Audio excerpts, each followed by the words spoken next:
Okay, so we're going to remove the trunk lid now. And when you remove any body panel, it's important to make a mark on the bolts that hold it in place to make sure the alignment goes back correctly later.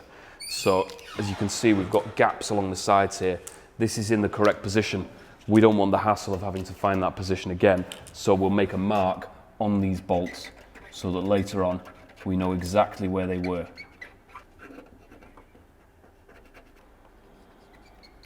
I'm using this stylish silver marker pen. You can use Tipp-Ex or permanent marker or even make a little scratch.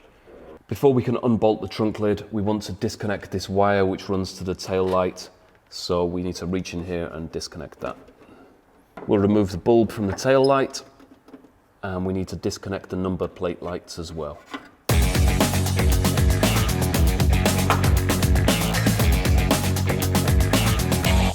Okay, having released the connections and the bulb, we're just going to feed the wires through, and we need to work our way down the wire here and unclip these various supports for the wire.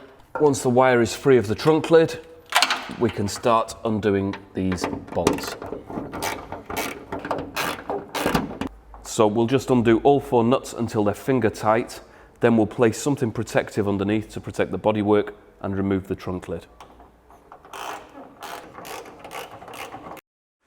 I'm just shoving this protective foam underneath the trunk lid here so that when we remove it, we don't have any danger of scratching the bodywork. That's all 4 nuts removed, and we can lift off the trunk lid.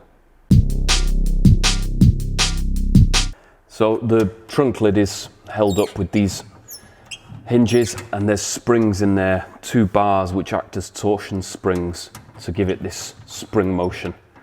We need to release those. They're under tension, very, very easy.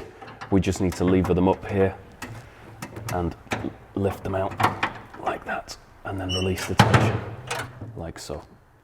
To put these back in is just the exact reverse.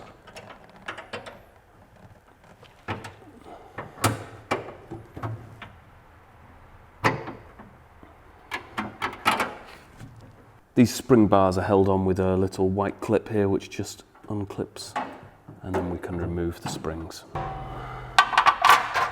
Right, once you've got the spring off the hinge and it's free to wiggle around, you need to unbolt the hinge. There's 2 nuts on the inside of the trunk here, but trickily, there's another bolt just on the underside of this weather seal here, inside, which means that you'll need to remove the roof, which is a nightmare of a job. Luckily, we've already removed the roof, so that's not a problem for us. But this is a tricky bolt to find.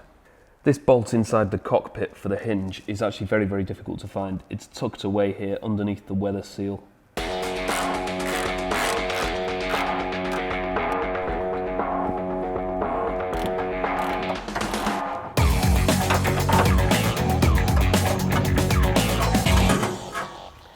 That's the trunk hinge removed. Next up, the rear bumper.